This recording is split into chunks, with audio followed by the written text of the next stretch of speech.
Hello and welcome to this edition of Get the Skinny on Beachbody Weekly Chat. Woo! Yay! And this evening we have the regular gang. We did invite some folks to join us, but they were all a bunch of wusses. But just kidding. Tonight, as usual, we have, and we are very grateful for this fact, we have Shelley Kraft. We have Ms. Hannah Lyons. We have Metal Palace, otherwise known as Tom the Birkenmeyer. We have Amethyst Smith. And very excitingly, from the very beginning of the show, we have Lisa Driscoll Kent. Yay! So the gang's all here. Exciting. We may have someone pop in a little later. Another Lisa. A seal. Yeah, another seal. Bonjour. So this evening, we are going to be sharing our thoughts about the second part of Ray Higdon's training for health and wellness folks. And we may also chat a bit about the National Wake Up Call from this week with that, which actually kind of sort of relates to what we're talking about this evening in terms of the training. So I thought tonight we would just go around the room and discuss what we thought about that part of the training. It was kind of long. It was about an hour and a half, but there was a lot of great stuff in there. What our biggest takeaways were, if we've implemented any of his suggestions and how they worked. So who'd like to begin? Oh, don't all jump at once. Yes, Shelley. Always. Me. I didn't want to be that kid. I was trying to let the other classmates have a chance. Oh, the heck with it. Just go.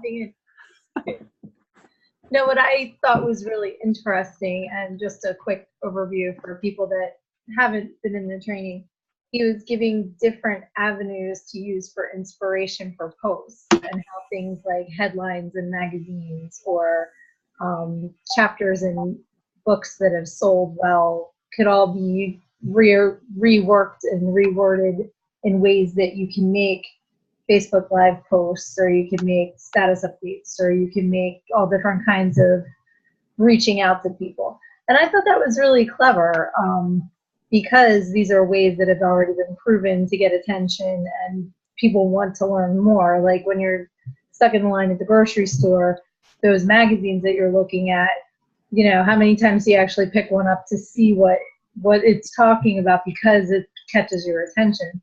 So the idea is to use something like that. There were a couple other ways as well that I never even would have considered too, like the forums and the Google News ways of doing it too. But then you can provide some sort of content, and if you're not sure, he encourages you to Google, because it's 2018. Nobody's going to take points away from you for having to Google something. They're not going to care. And then the third part of it is saying, if you want to know more about this, or if you want my list of how this has helped me or whatever, send me a message. There's always got to be a call to action. We're real good at posting and never asking people to do something. So you got to remember the call to action part too. And that's when you can start a more specific conversation about your product or about what you do behind the scenes. You don't want to put your company or your product in your post. So right. I thought it was fascinating. I'm like, this is really cool because it's simple to implement and it makes so much sense. Yeah, I mean, he really helps you see, once and for all in this training that there's an endless sea of topics that you can talk about, and there's so many ways to find subject matter related to your area of expertise, which in our case is the health and wellness sphere. Yeah, and he was very specific about saying, don't make product or income claims, and don't ever mention your product or company. Take that offline once you get somebody. And he said, what I really thought was interesting is he said anybody that comments, likes, obviously private messages you, those people are all fair game to take offline. and carry on a conversation and form, or ask about where they are with their health and wellness, and introduce yourself as an expert in the field. And yeah, he breaks it down to a very, very simple format. There's the intro, the question, the content, and the call to action. Bing, bang, boom. And he did a nice job expanding on different variations of that. Anybody have a favorite variation?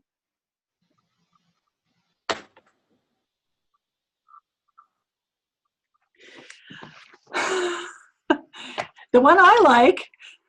The one like I I said, I don't want to just take over the whole call. Go ahead, Cal. Okay, I'll finish talking, then you can take over. Yeah. The one I really like is where he where he says, he introduces himself. Then he says something like, do you ever struggle with blank, for example?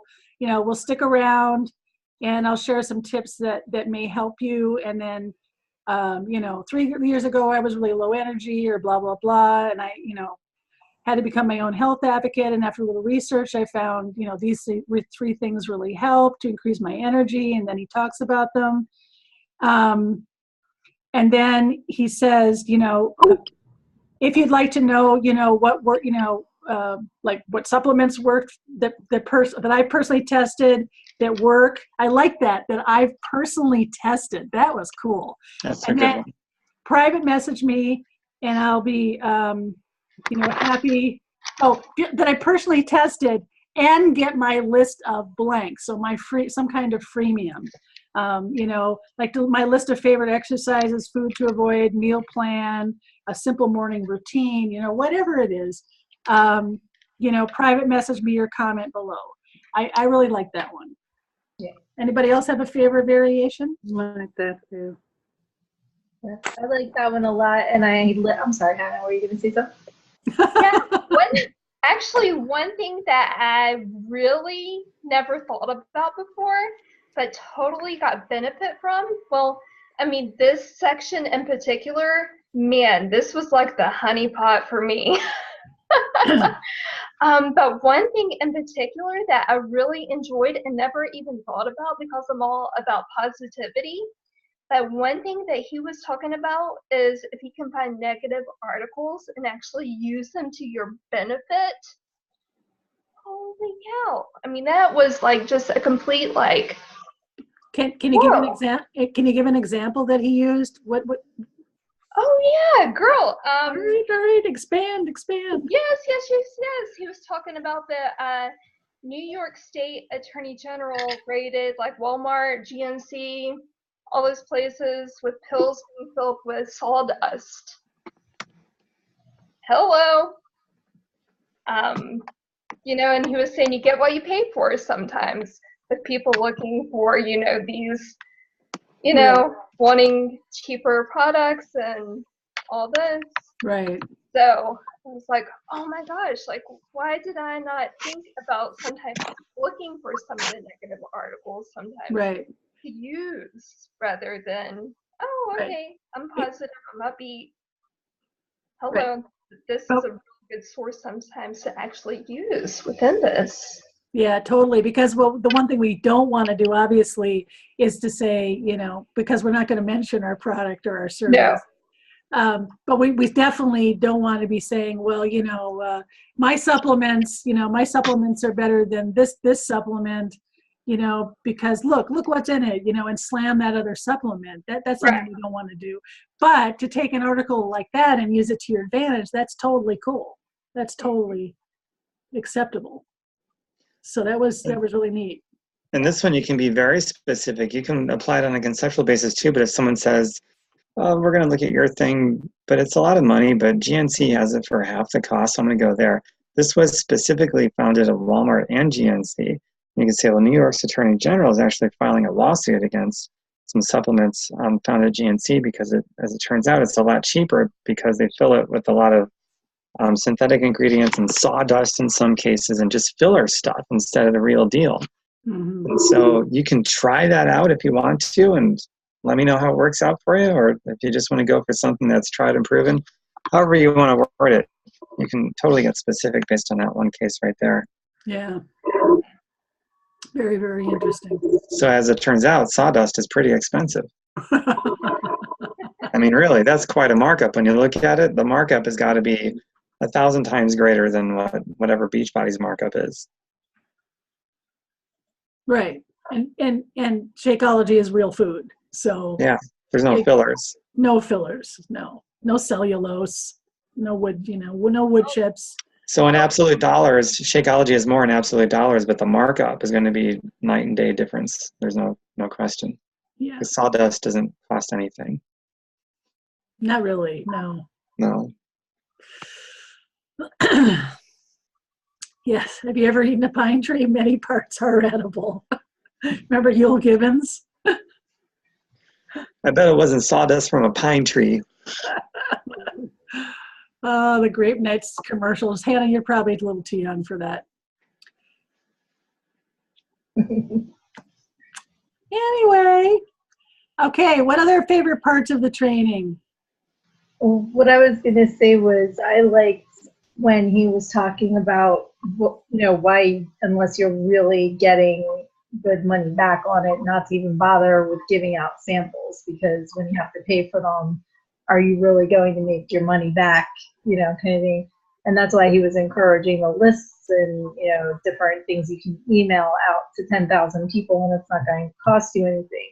But the thing that meant the most to me in that example was he said, it doesn't have to be pretty. It can just be something you type up, and you copy and paste, because sometimes we get so caught up in the making it pretty and making sure everything's perfect. And no, just send it out. Send it out. It's about the value of the content, not the pretty package it's in. So right. I like that a lot. I like that bit of advice, and I have a grocery list, and I've got 31 ways to raise money, and I've got some other stuff. I got a lot of things, but the cool thing about having something like that put together that you can just send to people is that when you send it to them, provided that they like it or they appreciate it at the very least, they did that, then when you come back to follow up with them later or ask how they're doing or invite them to this or that, it's more likely that they're going to listen to you or at least look at it because they'll remember that experience. Yeah, totally. Totally. Yeah, and it doesn't have to be long either. I think some of the best cheat sheets that I've liked are cheat sheets or ebooks that I've downloaded from people just to, to learn something or just to see how other people are doing things are the briefest ones. They're like the 1-page ones or the 2-page ones. They're the best. It doesn't have to be 30 pages long. Better if it's not. People have very short attention spans. Oh, yeah. Yeah, they just want the meat and the potatoes. They want to know the 10 best exercises or the 10 foods to avoid or the, whatever. That's just get. They want the crack fitness. I forgot about that. I got to put that together. The crack fitness. Oh, yes. The sidewalk crack. That is a great sidewalk crack. That's right. I forgot about that since last week. I got to do something with that still. I have to write it down. Yeah. Okay. Any other big takeaways? Yes. Going to the grocery store and looking at the magazine, the psychology behind it, because he was making a point that the copyright of those headlines of the magazines that are at the checkout are always the most valuable, and the people writing the copyright for those headlines are the ones that are making millions of dollars because they're so good at what they do. So he's basically teaching us to leverage their intellectual acuity and just copy it. Yeah. And then do a whole thing about whatever. And he made a very good point. You don't even have to read the article. You just look at the headline. Ooh, it's catchy. Take that headline, do a quick Google search about it, learn something, 2 or 3 little tidbits of info or even one. And then you can do a whole blog or video or something. Yeah. You can have the headline, I'm pregnant for daily baby. Just kidding. I'm only bloated. Want to know my list of foods to fight bloat? Perfect. Well, that's an attention getter. They always have those at the checkout. Those like really weird ones. Right. Yeah, but yeah, right. I really love the fact that he said you do not have to read the article. You just go to the grocery store checkout and snap photographs of all the covers, and then and I've done that before. Have you? And you can Google magazine covers, like just do Us Weekly or People or Right. You can Google those, and those are great. And I'm not sure if that's any more or less valuable or the same, but he was making the point specifically, they move these magazines around and they always put the highest selling ones at the cash register. And I don't know how you could do a Google search for that. Maybe cash register magazine search. Oh, I know all of them that are at the cash register because I'm literally at the store 4 or 5 times a week, so I can tell you. Off the Yeah, top of my exactly. head. Well, then, Shelley, you can compile the list of. Would you like my list of magazines from the supermarket? Yes, absolutely. Well, send me your comment below, and I'll send you my list. And I'll send you a list of other titles. Yeah. I've got something just to say really quick. Coach Kelly, do you remember when we first started, one of the posts that you would do that would get your most engagement was lyrics, song lyrics. Mm-hmm. Looking out and quoting song lyrics, and you put them out there, and then there'd be this whole discussion underneath. Mm-hmm. Those are things that kind of touch universally as well. Yeah, that was fun to do for a while. That was fun to do. I might try that. After 80-day obsession, I could do Baby Got Back. I could. Yeah, and I did that more. I did that more on Instagram than I did it on Facebook. But you know, pick out an inspirational photograph or some photograph that I took that day that I really liked, and then I would write some little blurb about, you know, what inspired me about it, and then I would put the song lyrics below it. So Nice. yeah, those worked out well for a while. Lots of it. Yeah, those were pretty cool. All right, any other comments about the second portion of Ray Higdon's? Yeah, a comment about Hannah's comment about finding negative ads. Mm-hmm. I think if somebody can take a negative ad and spin it into something genuine and positive, that's the real entrepreneur. Because a hallmark of an entrepreneur is to get creative, you know, the rich and creative brain, and get outside of the box and start thinking of creative ideas. So that's what I appreciate most about that idea, because it's something that most people aren't even going to think of. But now it's like, let's go find something negative and see if we can spin it on its head, get creative. Yeah, absolutely. That's real entrepreneurialism, in my opinion. Yeah. It's like the negativity about the system being slanted against the worker. That's very negative. I've done my share of posts about that and spinning it into something positive, how you can create opportunity for yourself versus working in a system that's slanted for you or against you. And obviously that leads right into what we do. And there's people that have messaged me specifically from that motivation. They're sick and tired of working at a job where everything is slanted against them, and they want to create opportunity for themselves because I framed it that way. So there's some people that really lights them up. Mm-hmm. So that's another great example of that. Yeah, totally. Or one for the fitness side of things. I don't know. Common complaints that people don't go to a gym. This could be a Google search. Common reasons people don't like going to a gym. They're embarrassed. They're shy. Sweaty used equipment. And so that's a negative. And you can spin that. Well, home fitness, you don't have to worry about that stuff. You do it in your home. You're not in front of anybody. You're not going to be using sweaty equipment. So that's another example. Just on You don't have to wait to use it either. What's that? You don't have to wait in line to use the sweatiest. Yeah. No. That's another. So you could do a Google search and probably come up with all kinds of things that we haven't thought of or mentioned in this call, and all kinds of new pieces of content on that idea of finding something negative for a positive solution. I did a blog series once on excuses, and I called it Excuse Busters. And we start out with, I don't have enough room, I don't have enough time, I don't have enough money. And I'd start it, then do a live, and then do a blog on it with some pictures and stuff. Cool. And say, you do. And that was kind of fun. Yeah. That's awesome. So that's basically problem solving, taking negatives and finding solutions. That's just solving people's problems. Mm-hmm. And you could do it as either a list, or you could break it into several different posts and keep it going for a while too. Yeah. You know, and do a different thing. I remember taking a picture of when I did my workout in the bedroom in the mountain house, and I seriously had like a 2x4 space, and I'm like, and tell me again you didn't have enough room to I'll Mhm. show you right now. And I did like a live. I'm like, this is how you make it work, you know? Yeah. So, I have personally tested this. yes, exactly. If you'd like to know more about spaces I have personally tested to work Yeah. out How about superfood shakes? A big complaint about other superfood shakes, or other shakes, I should say, because they're probably not superfoods. They don't feel satisfied. They want to eat. And then so you could take that. And like, the headline could be something like, sick of your, I don't know, your weight loss shake not satisfying you and leaving you hungry? Well, I might have a solution for you. And then you start talking about this one. And if you have experience personally, you could say, I tried a dozen of them and I had the same problem. There's empathy.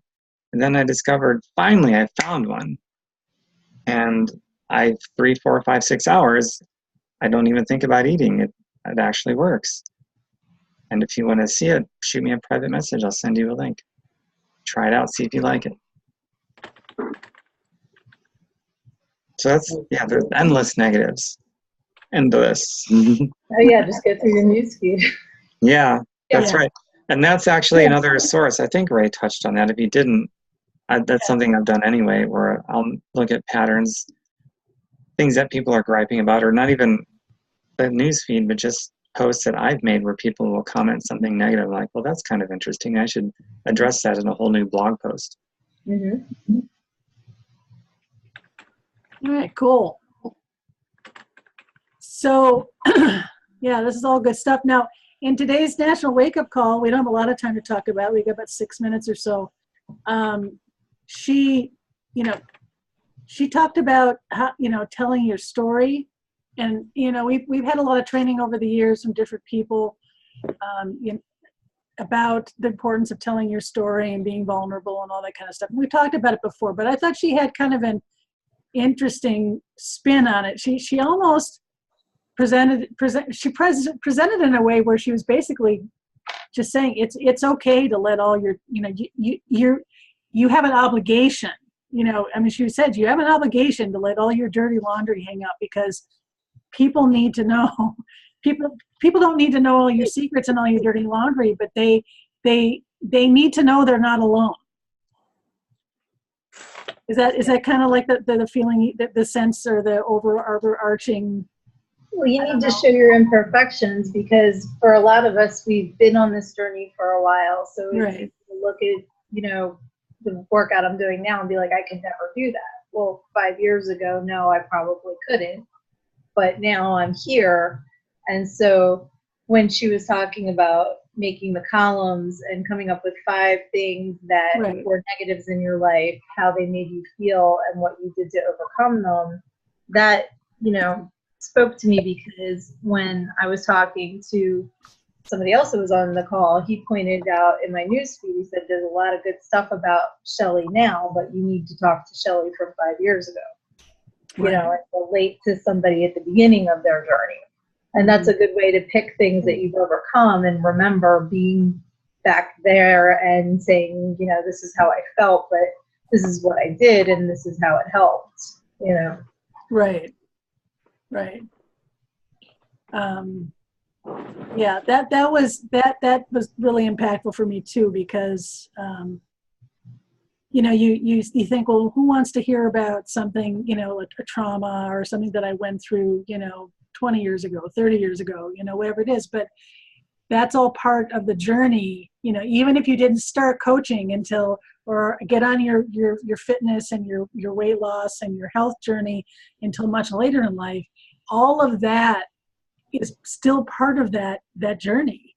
Mm-hmm. And maybe it got in the way of you getting there earlier, but it was a necessary part. That's what I loved about what she said. She said that all of that stuff happens for a reason, and it's all part of your journey. It's what gets you from point A to point B to point C. And I thought that was really cool. Yeah. I thought that was very cool. And I didn't get the whole Jersey vibe, but she's not my coach, so. Yeah, she's awesome.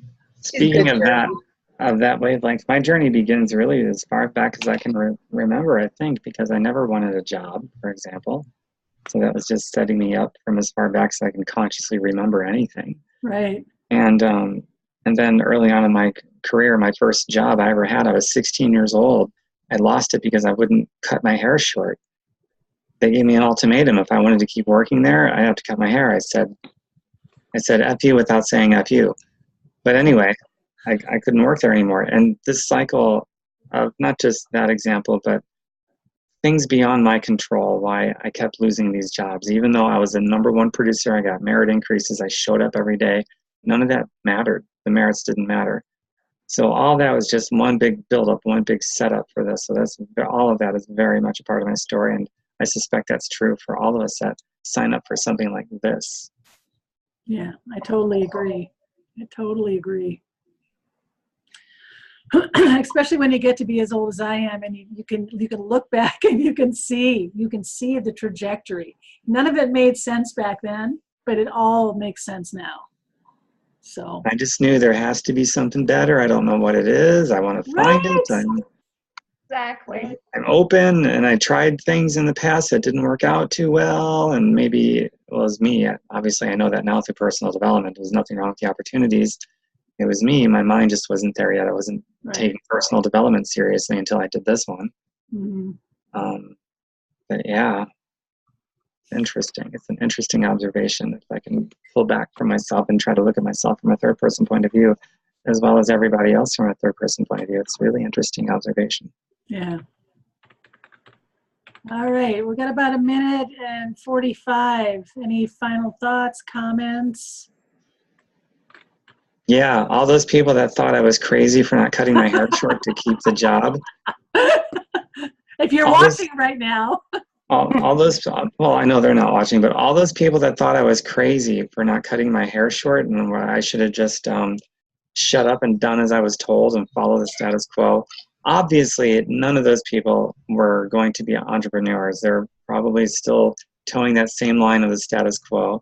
And so it takes a certain desire to be free, to be an entrepreneur. That's basically what it is. Yeah, absolutely, and amen. Very courageous. For me, it wasn't even courage. I couldn't not do it.